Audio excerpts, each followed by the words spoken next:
एक बार स्वामी विवेकानंद को नदी पार करना था और वो नदी के पास में खड़े थे।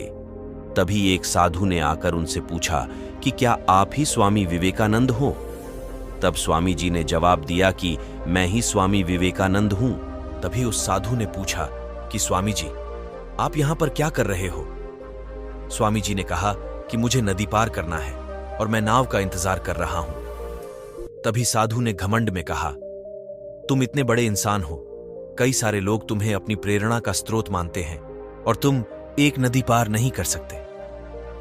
देखो, मैं तुम्हें नदी पार करके बताता हूं। तभी उस साधु ने पानी पर चलकर उस नदी को पार किया और फिर से पानी पर चलकर के स्वामी जी के पास लौट कर आए और स्वामी जी को बोलने लगे कि देखो, मेरे पास इतनी शक्ति है, मेरे पास इतना टैलेंट है, मेरे पास इतना ज्ञान है, उसके बावजूद भी मुझे कोई नहीं जानता और तुम्हारे पास कोई ज्ञान नहीं, कोई शक्तियां नहीं, उसके बावजूद भी तुम्हें सब जानते हैं।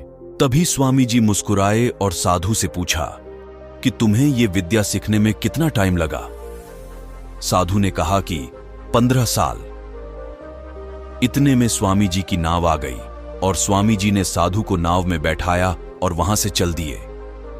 दोनों ने नाव में बैठकर नदी पार की और नदी पार करने के बाद स्वामी जी ने अपनी जेब से 1 रुपए बाहर निकाला और उस नाव वाले को दे दिया, यानी कि दोनों के मिला के 50-50 पैसे यानी 1 रुपए उन्हें दे दिया।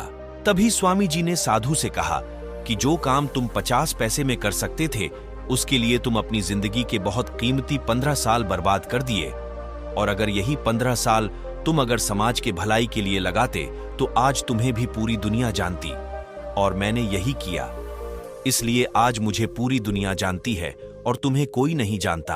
और स्वामी जी ने फिर से उस साधु से कहा कि तुम्हारी तरह ही कई सारे लोग इसी तरह से अपने दिन, हफ्ते, महीने और साल लगा देते हैं, जिनका उनकी जिंदगी में कोई मतलब नहीं निकलता।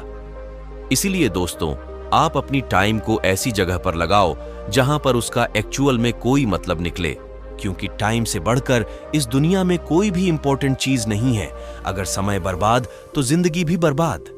आपने अक्सर ज्यादातर लोगों को कहते सुना होगा, काश समय रहते ही हमने उस काम को कर लिया होता तो आज हम वो बन जाते, या काश अगर उस टाइम हम अपने कीमती वक्त को बर्बाद नहीं किया होता घूम फिर के, पार्टी करके, तो आज हम जिंदगी में कुछ कर लेते।